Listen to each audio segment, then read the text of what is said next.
A senior Russian official is suggesting that Moscow should develop a single-seat derivative of the Sukhoi Su-34 fullback bomber to replace the Sukhoi Su-25 Frogfoot close air support aircraft. However, it is unclear what benefit the Russian Air Force would derive from building such a machine.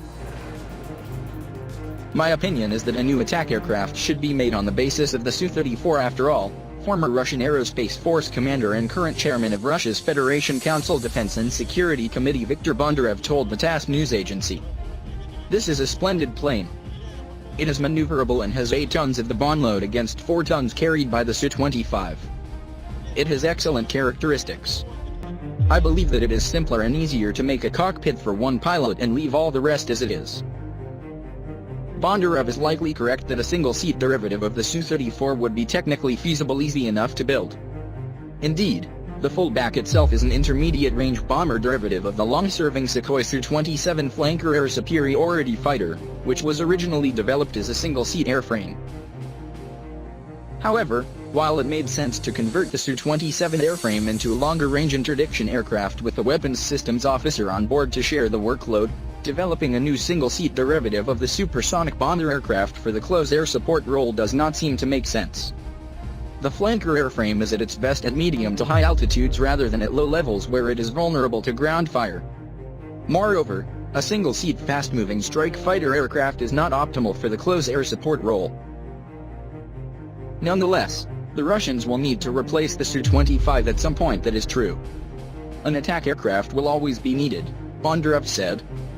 The Su-25 has been upgraded to the Su-25 SM-3 version. It has a very reliable airframe and huge modernization and repair potential. I believe it will fly for another 10 to 15 years. Naturally, we will have to replace it eventually, and today various options are being considered. However, while the flanker series jets are fantastic and versatile warplane designs, the airframes are not ideal for the close air support role and probably should not be used to replace the Su-25. A source in the defense industry apparently told TASS that the Russians are working on an experimental design for an attack aircraft based on the Su-34 bomber, which could start development in 2018.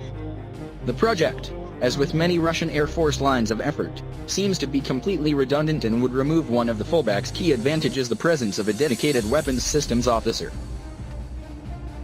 However, a supersonic attack aircraft design would make somewhat more sense than a replacement for the Su-25, though newer flanker derivatives such as the Su-30SM and Su-35S have significant built-in strike capability already.